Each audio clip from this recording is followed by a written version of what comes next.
Have you ever had religious impulses, Lord Russell? Oh, yes. When I was adolescent, I was deeply religious. I was more interested in religion than in anything else, except perhaps mathematics. And being interested in religion led me, which it doesn't seem often to do, to look into the question whether there was reason to believe it. I took up 3 questions.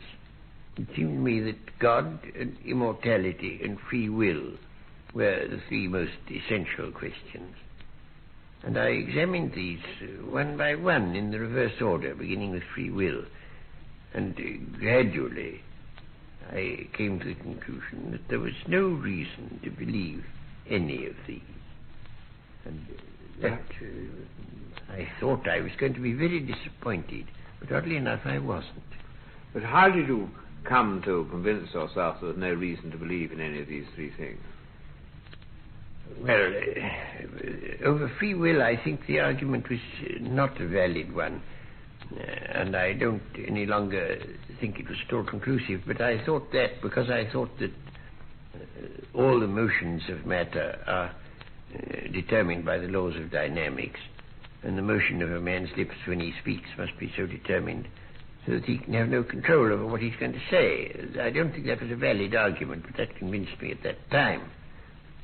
About immortality, well, it seemed to me quite clear that the relation of body and mind, whatever it may be, is much more intimate than is commonly supposed, and that there's no reason to think that a mind persists when a brain decays.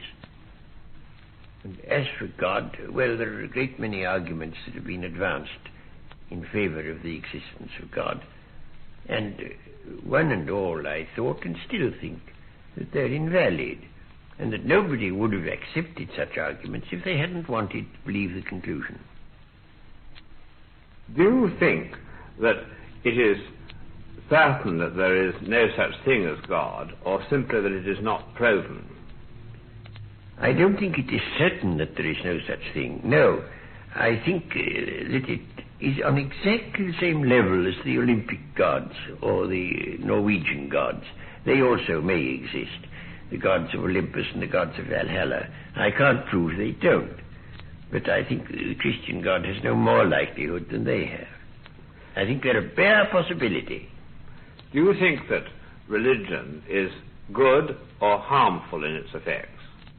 I think most of its effects in history have been harmful. Not all. Religion caused the Egyptian priests to fix the calendar and to note the occurrence of eclipses so well that in time they were able to predict them. I think those were beneficial effects of religion, but I think great majority have been bad, and I think they've been bad because it was held important that people should believe something for which there did not exist good evidence, and that falsified everybody's thinking, falsified systems of education, and set up also what I think complete moral heresy, namely that it is right to believe certain things and wrong to believe certain others, apart from the question whether the things in question are true or false. But do you mean there's a kind of censorship of thought that goes on, which prevents free thinking? I do, yes. I mean, if you take practically any school in the world, any school for boys and girls, you will find that a certain kind of belief is taught. It's one sort in Christian countries and another in communist countries. But in both, something is taught, and the evidence for what is taught is not impartially examined, and the children are not encouraged to find out what there is to say on the other side. Well, what is it that makes man, over the centuries, demand a religion? I think mainly fear. man feels himself rather powerless, there are three things that cause him fear. One is what nature can do to him. It can strike him by lightning or swallow him up in an earthquake. One is what other men can do, which is that they can kill him in war. And the third, which has a great deal to do with religion, is what his own violent passions may lead him to do, the things which he knows in a calm moment he would regret having done. And for that reason, most people have a great deal of fear in their lives, and religion helps them to be not so frightened by these fears. But the founders of religions, I say religions in the plural, have very little to do with what their followers teach. Very little indeed. To take an illustration, I've found that military men in this country think that Christian belief is very important in the contest with Eastern powers. And they think that if you're not a Christian, you won't be so vigorous about it. Well, I read the Sermon on the Mount over again, and I couldn't find a word in it to encourage H-bombs, not a word. Much of what you're criticizing happened a long time ago, but what about today? Oh, no, it's just the same today. This illustration I gave you about the H-bombs is certainly not antiquated yet. I wish it were.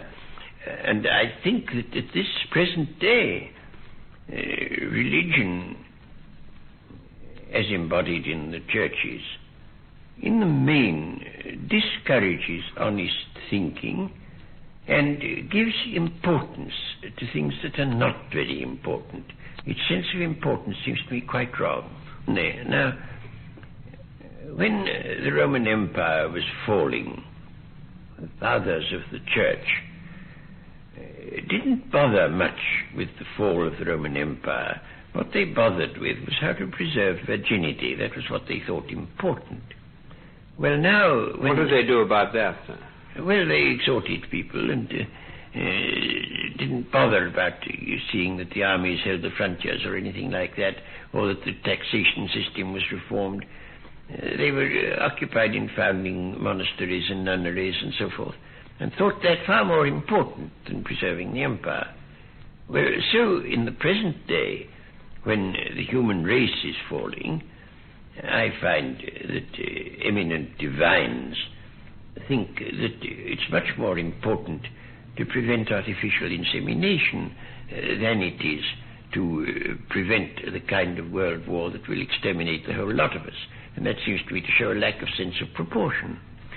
Yes, wouldn't you agree, though, that many organized religions have done a tremendous amount of good in spreading education where perhaps no other system has been available, as in Burma, say, where the monks have done a tremendous amount of educating the poor, where there aren't any organized schools? Well, I think it's possible, yes, and I think the Benedictines did a certain amount of good in that way, but only after doing the harm. They first did a great deal of harm, and then a little good. But then what about people, though, who feel that they must have some faith in a religion, otherwise they can't face their life at all? Well, you take that away? I say people who feel that are really, they're showing a kind of cowardice which in any other sphere would be considered contemptible, but when it's in the religious sphere it's thought admirable. And I can't admire cowardice, whatever sphere it's in. Now, take the whole question of the very dangerous condition that the world is in. I get letters constantly from people saying, oh, God will look after it. But he never has in the past. I don't know why they should think he will in the future. You think this is a very unwise doctrine to follow. It ought to be self-help rather than depending on somebody else to do it for you. Certainly, yes. But then if, though, a religion is harmful, and yet man has always insisted on having one, what is the answer? Oh, man hasn't. Some men have, and those are the men who are used to it. In countries in the land, for instance, people walk on stilts. And they don't like walking without stilts. And religion is just the same thing. Some countries have got accustomed to it. But now, I spent a year in China, and I found that the ordinary, average Chinese had no religion whatsoever, and they were just as happy, I think, given their bad circumstances, happier than most Christians would have been. But I think a Christian would say that if he could convert them into being Christians, they'd be much happier. Well, I don't think that's borne out by the evidence at all. Yes, but now, doesn't man rather search for some cause or faith outside himself, which appears to be bigger than himself, not merely a question of cowardice or leaning on it, but also wanting to do something for it? Well, but there are plenty of things bigger than oneself. I mean, you start, first of all, there's your family, then there's your nation, then there's mankind in general.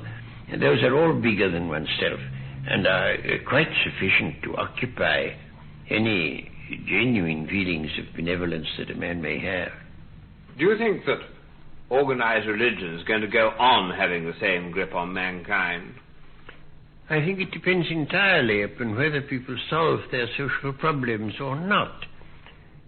I think that if there go on being great wars and great oppressions and many people leading very unhappy lives, probably religion will go on, because I've observed that the belief in the goodness of God is inversely proportional to the evidence.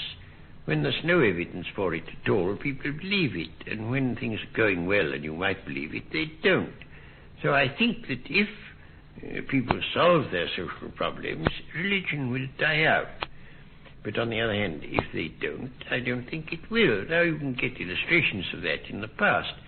In the 18th century, when things were quiet, a great many educated people were free thinkers.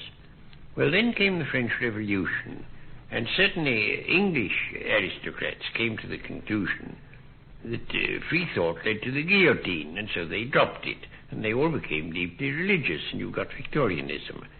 And the same thing again happened with the Russian Revolution. The Russian Revolution terrified people, and they thought that unless they believed in God, their property would be confiscated. So they believed in him. So that I think you'll find that these social upheavals are very good for religion. But do you think that you and I are going to be just snuffed out completely when we die? Certainly, yes. I don't see why. I know that the body disintegrates, and I think that there's no reason whatever to suppose that the mind goes on when the body is disintegrated.